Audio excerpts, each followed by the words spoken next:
Hi hello friends, welcome back to media talks. நான் உங்கள் Mounika.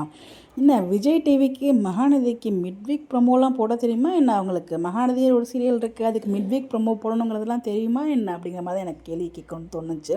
But last video எனக்கு என்ன பேசணுன்னே தெரில. பட் அது ப்ரொமோ செஷன் ப்ளஸ் இந்த லாஸ்ட் இறுதி அத்தியாயம்னு அங்கேயே போட்டது என்னால் அதை அக்செப்ட் பண்ணிக்க முடியல. ஸோ அதில் ஒரு வீடியோ பேசி போட்டிருக்கேன். பட் இந்த இடத்துல கண்டிப்பாக விஜய் டெலிவிஷன் இது வரைக்கும் எவ்வளவோ நாங்கள் கெஞ்சிருப்போம், எங்களுக்கு மிட்வீக் ப்ரொமோ போடுங்க போடுங்க போடுங்க, ப்ரொமோஷன் போடுங்க அப்படின்னு சொல்லிட்டு. ப்ரொமோஷன்னா மகாநதிக்கு என்ன நீங்கள் கேள்வி கேட்பீங்க, அந்த லெவல் தான் நீங்கள் அவங்கள வச்சுருந்தீங்க. இப்போ வரைக்கும் நீங்கள் அந்த மாதிரி தான் வச்சு பிஹேவ் பண்ணிகிட்ருக்கீங்க. இவ்வளோ ஸ்டோரி அவ்வளோ இருக்குது, இதுலேயே அவ்வளோ கண்டினியூஷன் இருக்குது. அவங்களுக்கு இன்னும் மெமரியே ரீகெயின் ஆகுது. அதை வச்சு நீங்கள் அழகாக இன்னும் சூப்பராக கொண்டு போகலாம். பட் வாலண்டியராக நீங்கள் இப்போ என்ன பண்ணுறீங்கன்னா, இதுக்கு ரீசன்ஸ் டைம் ஸ்லாட் இல்லைன்னு சொல்லவே முடியாது, டிஆர்பி காரணம் சொல்லவே முடியாது, எல்லாமே நீங்கள் பண்ணுறது தான். இதுக்கு இவ்வளோ நாள் நாங்கள் கெஞ்சிருக்கோம்.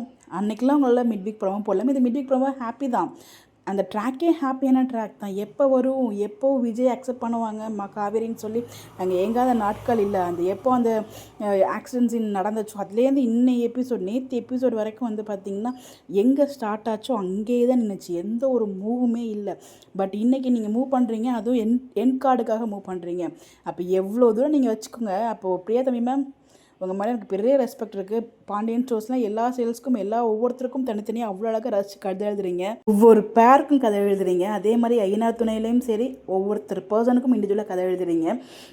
இன்னொரு சேல் போகுது, என்னது ஐயனார் துணை, சாரி அழகே அழகு, அந்த சேல்ஸ்க்கும் நீங்கள் அப்படி தான் எல்லாத்துக்கும் எழுதுறீங்க. உங்கள் ஒரு ரைட்டிங் எனக்கு ரொம்ப ரொம்ப பிடிக்கும். பட் மகாநதிக்கு மட்டும் இவ்வளோ வஞ்சகம். ஸ்டார்டிங்கில் நல்லா தான் எழுதுனீங்க. பிகாஸ் விஜய் காவேரி நாங்கள் இந்த அளவுக்கு ரசிக்கணும், அதில் உங்களோட பார்ட்டும் ஒரு மெயின் பார்ட்டு தான். நீங்கள் எழுதின ஒரு கதை தான், அதில் எந்த ஒரு டவுட்டுமே இல்லை. பட் அப்படி எழுதி ரசித்த ஒரு கதையை இப்படி கொண்டு நாசமாக்குறோமே அப்படின்ட்டு என்றைக்காவது உங்களுக்கு ஒரு நாள் கூட தோணலையா? இதெல்லாம் உங்கள் மேலே இருக்க ஒரு கோபம் கிடையாது, உங்கள் மேலே இருக்க ஒரு வருத்தம்.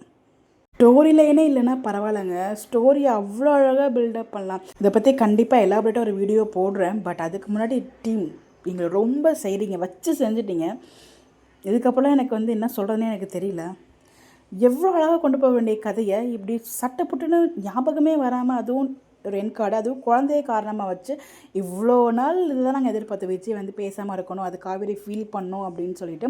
ஈவன் நர்மதா கேரக்டரில் ஒருத்தர் பர்சன் உள்ளேன்றதவே அதுவே நாங்கள் எவ்வளோ எதிர்பார்த்தோம், அதை நீங்கள் புஷ்ஷுன்னு முடிச்சிங்க. பட் அந்த டைமில் கூட காவேரிக்கு இருந்த ஒரு விஜய் மேலே இருந்த ஒரு மதிப்பு கொஞ்சம் மாறி இருந்துச்சு. அது அவங்க வே ஆஃப் அந்த கண்ணிலேயே தெரிஞ்சிச்சு. அது அவங்க அம்மா கிட்ட பேசிகிட்டு இருந்தாங்க, நல்ல ஞாபகம் இருக்கும்.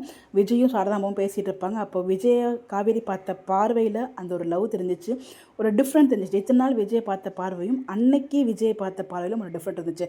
அதுலேருந்து நீங்கள் கொஞ்சம் கொஞ்சமாக பில்டப் பண்ணி கொண்டு போயிருந்தாலே கிட்டத்தட்ட ஒரு 6 months நீங்கள் கதையை கொண்டு போகலாம். அதுக்கப்புறம் மெமரி இந்த கதையை நீங்கள் லவ் பண்ணி மேரேஜ் பண்ணி அதுக்கப்புறம் கொஞ்சம் கொஞ்சமாக அவங்களுக்குள்ள ஏதாச்சும் ஒரு திங்ஸ் பில்டப் பண்ணி அதுக்கப்புறம் மெமரி ரீகெயின் ஆகி, ஸோ அந்த மாதிரி கூட நீங்கள் ஸ்டோரி டெவலப் பண்ணணும்னா எவ்வளோ சப் ஸ்டோரி வேணாலும் கொண்டு வரலாங்க. பட் இங்கே டெவலப்பே பண்ணக்கூட அப்படின்னு முடிவு பண்ணிக்கிறவங்கள்ட்ட இப்போ என்னத்தை பேச முடியும்? ஒன்றும் பேச முடியாது.